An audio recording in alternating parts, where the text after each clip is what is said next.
నమస్తే. ప్రస్తుతం మనం యశోద హాస్పిటల్లో ఉన్నాం, సికింద్రాబాద్ యశోద హాస్పిటల్ దగ్గర. సో నర్సంపేట మాజీ ఎమ్మెల్యే పెద్ది సుదర్శన్ రెడ్డి గారి పరిస్థితి అంటే ఆరోగ్య పరిస్థితి ఎట్లా ఉంది అసలు?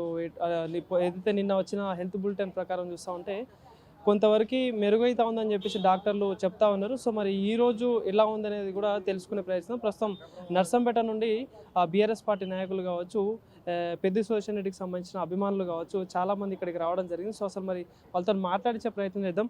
అన్న నమస్తే అన్న, ఎక్కడి నుండి వచ్చారు మీరు? మేము నర్సంపేట నియోజకవర్గం దుగ్గొండి మండల్ నుంచి నేను మండల ప్రధాన కార్యదర్శిని. నా పేరు మేరుగు రాంబాబు. మొదటి నుంచి 2001 నుంచి ఆయన ఉద్యమంలో కేసీఆర్ అడుగుజాడల్లో నడుస్తూ కేసీఆర్ సమక్షంలో చేరినప్పటి నుండి ఉద్యమాన్ని పూర్తి స్థాయిలో తీసుకెళ్ళడానికి ఒక జెడ్పీటీసీగా, ఆ తర్వాత ఫ్లోర్ లీడర్గా, ఆ తర్వాత ఉమ్మడి వరంగల్ జిల్లాకు అధ్యక్షునిగా చేసి మొత్తం టోటల్ వరంగల్ జిల్లా ఉన్నటువంటి 50 మండలాలను ఆయన కంట్రోల్లోకి తీసుకొని ఉద్యమాన్ని ఏ రీతిలో విద్యార్థులతోని కానీ, రైతులతోని కానీ, కార్యకర్తలతోని కానీ అంత సన్నిహితంగా వండుకుంటూ ప్రతి ఒక్కరిని పేరు పెట్టి పిలుస్తూ ఉద్యమాన్ని ఉవ్వెత్తున తీసుకుపోయినటువంటి ఏకైక నాయకుడు ఎవరన్నా ఉన్నారు అని అంటే ఉమ్మడి వరంగల్ జిల్లాలో మొక్కబోని ధైర్యంతో పార్టీని ముందుకు తీసుకెళ్ళి ఉద్యమాన్ని చేయడం జరిగింది. ఆ సందర్భంలో ఆయన యువకునిగా ఉంటూ పేదరికం నుంచి నల్లబెల్లి ఒక మారుమూల గ్రామం నుంచి పేదరికం నుంచి వచ్చి ఒక రాష్ట్ర స్థాయిలో ఇంత పేరు ప్రఖ్యాతులు తెచ్చుకున్నాడు అని అంటే అది ఆయనకు ఉన్నటువంటి మంచితనం, ఉద్యమ స్ఫూర్తి, పట్టుదల, పోరాటం ఆయన అటువంటిది. ఆయన కింద ఎంతోమంది కార్యకర్తలు, ఎంతోమంది లీడర్లుగా ఎదిగి సర్పంచ్లయ్యారు, ఎంపీటీసీలను చేసిండు, సొసైటీ డైరెక్టర్లను చేసిండు, సొసైటీ చైర్మన్లను చేసిండు. అదేవిధంగా నర్సంపేటను ఒక అభివృద్ధి ప్రదాతగా నిలబడి 5 ఏళ్ల పీరియడ్లో 2 సంవత్సరాల కరోనా వస్తే 3 సంవత్సరాల్లో 25 సంవత్సరాలు చేయని అభివృద్ధి చేసినటువంటి ఏకైక నాయకుడు ఎవరన్నా ఉన్నారు అంటే అది మా పెద్ది సుదర్శన్ రెడ్డి గారే. ఆయనకు ఇటువంటి పరిస్థితి వచ్చింది అని న్యూస్లో రావడంతోనే మొత్తం ఉమ్మడి వరంగల్ జిల్లా, అదేవిధంగా మొత్తం టోటల్ తెలంగాణ కూడా దిగ్భ్రాంతికి గురై హుటాహుటిన రోహిణి హాస్పిటల్ చేరుకోవడం వల్ల అక్కడ ఉన్నటువంటి డాక్టర్లు ప్రాణం పోసి ఆయుష్ పోసి ఇక్కడికి యశోదకు పంపించడం జరిగింది. అప్పటి నుంచి ఆ రోజు నుంచి ఈ రోజు వరకు మేము ఇక్కడనే ఉండి ఆయన హెల్త్ ఎట్లున్నది ఏంది అని నిన్నటిదాకా హెల్త్ బులెటిన్ రిలీజ్ చేసేదాకా కొంచెం ఆర్గన్స్ పనిచేసినాయి, అన్నీ బాగానే ఉన్నాయి. కొంచెం ఇప్పుడు బ్రెయిన్కు బ్లడ్ అందుతలేదనే కోణంలో సీరియస్ అనేది చెప్తున్నారు. కానీ ఎంతోమంది కార్యకర్తలు, ఎక్కడున్నటువంటి నర్సంపేట ప్రజలు, టోటల్ తెలంగాణ మొత్తంలో ఆయనను ఆశీర్వదించి దేవుడు మళ్ళీ ఆయనను నర్సంపేట నియోజకవర్గానికి ఒక తిరుగులేని నేతగా రావాలని, అందరి ఆశీస్సులు ఉండాలని, ఆ దేవుని ఆశీస్సులు కూడా ఉండాలని మేము సర్వ ప్రయత్నం చేస్తున్నాం. ఇప్పటికే నియోజకవర్గంలో చాలామంది పూజలు చేస్తూ ఉన్నారు తొందరగా కోలుకోవాలని చెప్పేసి. సో అందరూ కోరుకుంటారు నియోజకవర్గం సంబంధించిన నాయకులు కావచ్చు, ప్రజలు కావచ్చు. సో అంటే ఎట్లుండేవాళ్ళని అంటే నార్మల్గా మంచిగానే ఉండేవాళ్ళ కార్యకర్తలతో కావచ్చు? కార్యకర్తలు అంటే సొంత కుటుంబ సభ్యులు లెక్క. ఏ కార్యక్రమానికి, చిన్న కార్యక్రమానికి పిలిచినా పేరు పెడతానమని అన్నా, లేకుంటే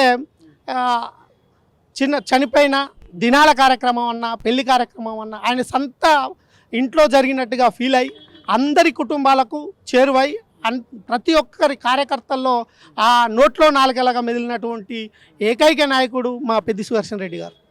మీరేం చెప్తారన్నా? మీ పేరేంది? అంటే ఇప్పుడు ఏదైతే హాస్పిటల్లో ట్రీట్మెంట్ అందుతూ ఉంది, సో ప్రాణాల కోసం ఇంట్లో కొట్లాడుతూ ఉన్నారు. రోజు రోజుకి చాలామంది కార్యకర్తలు ఆయన తొందర కోలుకోవాలని చాలామంది పూజలు చేస్తూ ఉన్నారు, కోరుకుంటా ఉన్నారు. సో మీరేం చెప్తారు దీనికి సంబంధించి? అంటే ఎట్లా పరిచయం ఎట్లా ఉండేవాళ్ళు వ్యక్తి? అన్నగారు తెలంగాణ రాష్ట్రంలోనే కాకుండా రాష్ట్రం కంటే వరంగల్ ఉమ్మడి జిల్లా ఉన్నప్పుడు అన్నగారు పార్టీని బలోపేతం చేయడంలో మరియు పార్టీ కష్టకాలంలో ఉన్న సమయంలో కూడా ఇది అసాధ్యం అన్న పనిని కూడా సుసాధ్యం చేసి చూపెట్టినటువంటి గొప్ప నాయకుడు పెద్ది సుదర్శన్ రెడ్డి గారు. అటువంటి నాయకుడికి మొన్న హుటాహుటిన పొద్దుగాల స్ట్రోక్ రావడం, అదేవిధంగా 7:30కు అందరికీ ఈ న్యూస్ తెలవడం అనేది చాలా బాధాకరమైన విషయం. ఇది యావత్ పార్టీ తీవ్ర దిగ్భ్రాంతికి గురి అయి ఎంబడే పార్టీ ఆదేశాలు కూడా పైనుంచి కేసీఆర్ సార్ కూడా పెద్ది సుదర్శన్ రెడ్డికి ఎలాగైనా కాపాడుకోవాలి అని చెప్పి హుటాహుటిన పార్టీ వర్కింగ్ ప్రెసిడెంట్ మరియు హరీష్ రావు అన్న గారికి కూడా వరంగల్కి తోలడం, మరి అక్కడ అన్న చేసినటువంటి స్ఫూర్తి, జనాలలో అన్న చేసినటువంటి ఒక మంచి పనులే ఆ రోజు మమతా మేడం గారి రూపంలో ప్రత్యక్ష దేవతల లెక్క వచ్చి అన్నగారికి మమతా మేడం గారు ప్రాణం పోయడం జరిగింది. ఆ కొన ఊపిరి మీదనే అన్నగారు మళ్ళీ యశోద హాస్పిటల్కి వచ్చే వరకు కూడా నిలకడగా ఉన్నారు. వచ్చి ఇక్కడ జాయిన్ అయ్యారు. 3 రోజుల నుంచి పార్టీ కార్యకర్తలందరూ అన్నగారి ఆరోగ్య సమస్యలు ఎలా ఉన్నాయి, ఆరోగ్యం ఎలా స్పందిస్తుంది, ఎలా అని చెప్పి అందరూ అన్నగారి గురించి ఎదురు చూస్తూ ఉన్నారు.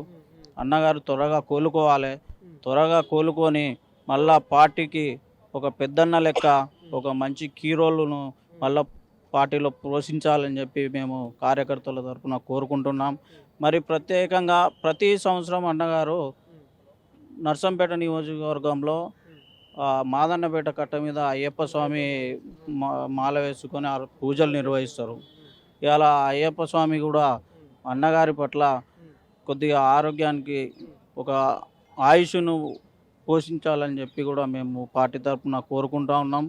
మరియు అన్నగారు చేసిన మంచి పనులే అన్నగారికి మళ్ళీ తిరిగి బతికిస్తాయని చెప్పి కూడా మేము అందరం పార్టీ కార్యకర్తలుగా మేము పేర్కొంటూ ఉన్నాం. మరియు అన్నగారు ఒక మంచి ఆరోగ్యంతో మళ్ళా వరంగల్ పార్టీకి ఒక పెద్దన్న లెక్క పాత్రను పోషిస్తాడని చెప్పి కోరుకుంటా ఉన్నాము.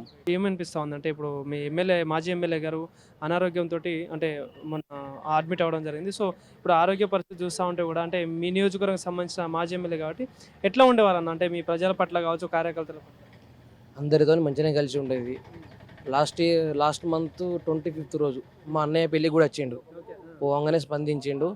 ఆడ ఇంపార్టెంట్ ఈ పెళ్ళికి పోవాలని కార్డు మీదనే రాసుకున్నాడు. ఆ రోజు వచ్చిండు, మార్నింగ్ వచ్చిండు. అప్పటి వరకు మా అన్నయ్య ఇంకా రెడీ కాలేదు. మళ్ళీ రెండోసారి మళ్ళీ వచ్చిండు, మళ్ళీ 3:34 మధ్యలో మళ్ళీ వచ్చిండు.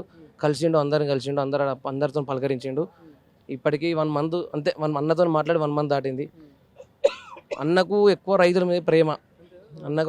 మేము కార్డు ఇవ్వడానికి పోయిన రోజు కూడా 1.5 hour ఎక్కువ మాట్లాడిండు.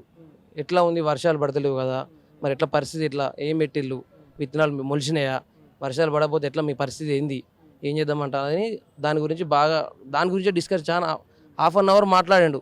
తర్వాత ఊళ్ళో ఎట్లా ఉంది పరిస్థితి, ఏమన్నా డెవలప్మెంట్ జరుగుతుందా, మాజీ ఎమ్మెల్యే కదా, ఏమన్నా జరుగుతుందా, ఊళ్ళో రాజకీయాలు ఎలా ఉన్నాయి అనే దాని మీద కూడా చాలాసేపు మాట్లాడిండు.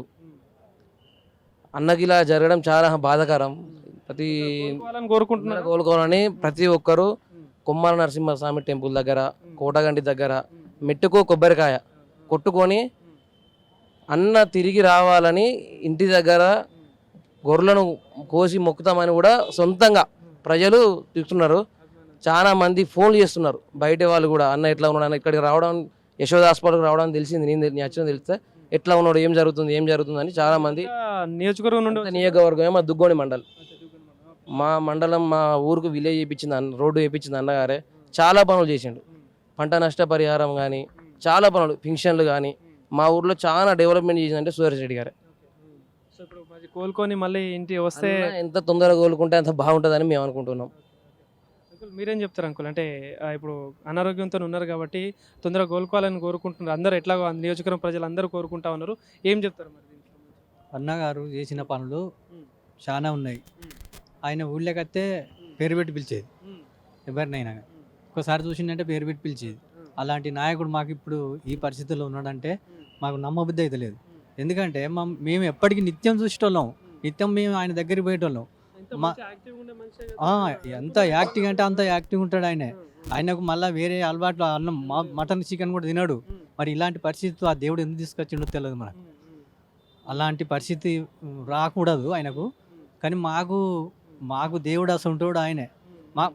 ఆయనే కేసీఆర్కు ఒక కొడుకు లెక్క చూసుకుంటే మమ్మల్ని అందరినీ పిల్లల లెక్క చూసుకున్నాడు పెద్ది సుదర్శన్ రెడ్డి. అలాంటి నాయకుడు మా నర్సంపేటకు, మా బిక్కాజిపల్లెకు అసలు రోడే లేకుండే. ఆయన పట్టుబట్టి మాకు రోడ్ వేయించిండు. మాది గ్రామ పంచాయతీ, చిన్న గ్రామ పంచాయతీ చేసిండు. మా దుగ్గొండ మండలం. మాకు ఆయన ఏ మంత్రి కూడా తెచ్చి నీళ్ళ మోటార్లు ఒక రెండు తడులు 3 తడులు తెప్పించిండు రైతులకు. నీళ్ళ మోటార్లు మోటార్లు తెప్పించిండు. రైతులు నష్టపోతే మొక్కజొన్నలు నష్టపోతే ధాన్యం కొనుగోలు దానిలో కొట్లాడిండు. రైతులకు ఆయన ఎమ్మెల్యేగా ఉన్న పంచ నష్టం ఎకరానికి 10,000 చొప్పున రైతులకు కాంగ్రెస్ అన్సులే ఏ పార్టీ అన్సులే అందరికి ఇప్పించిండు. మోటార్లైనా ఈ పైప్ లైన్లు మన పైప్ లైన్ ఇవన్నీ ఇప్పించిండు నాయకుడు. ఒక 5 సంవత్సరాలు ఎమ్మెల్యే ఉన్నప్పుడే అలాంటి పనులు చేసిండంటే మాకు ఈసారి మళ్ళీ గెలిస్తే ఇంకా బాగా పనులు అవుతాయి అనేది అందరికి ఉన్నది. అందరూ కూడా ఇప్పుడు కోరుకునేది ఏంటంటే అందరూ కూడా దేవుణ్ణి కోరేది ఒకటే, ఆ అయ్యప్ప స్వామిని అయినా ఎవరినైనా కోరేది ఆయన మంచిగా చూడాలి, ఆయన బతకాలి, బతికి మళ్ళీ నర్సంపేటకు రావాలి, నర్సంపేటకు వచ్చి మళ్ళీ మాకు ఎమ్మెల్యేగా డెవలప్మెంట్ చేయాలనేది కోరుకుంటున్నాం. మేమంతా ఆయనను కోరుకోవాలి, బతికి రావాలనే కోరుతున్నాం. చివరిగా ఆ దేవుణ్ణి కానీ ఆయన చేసినటువంటి మంచి పనులు చివరిగా ఆయనను కాపాడి మాకు మళ్ళీ నర్సంపేటకు ఎమ్మెల్యేగా చూసి అదేవిధంగా కేసీఆర్ ఆశీస్సులతోని ఒక మినిస్టర్ హోదాలో మా నర్సంపేటకు నిలవాలని ఆ యొక్క దేవుణ్ణి కోరుకుంటున్నాం. ప్రతి ఒక్కరిని ఆయన నమ్ముకున్నటువంటి అయ్యప్ప స్వామిని కూడా వేడుకుంటున్నాం. ఆయన బతికొచ్చి మళ్ళీ మా మధ్యలో తిరగాలని, మా యొక్క అభివృద్ధికి తోడ్పడాలని ఆశిస్తున్నాం.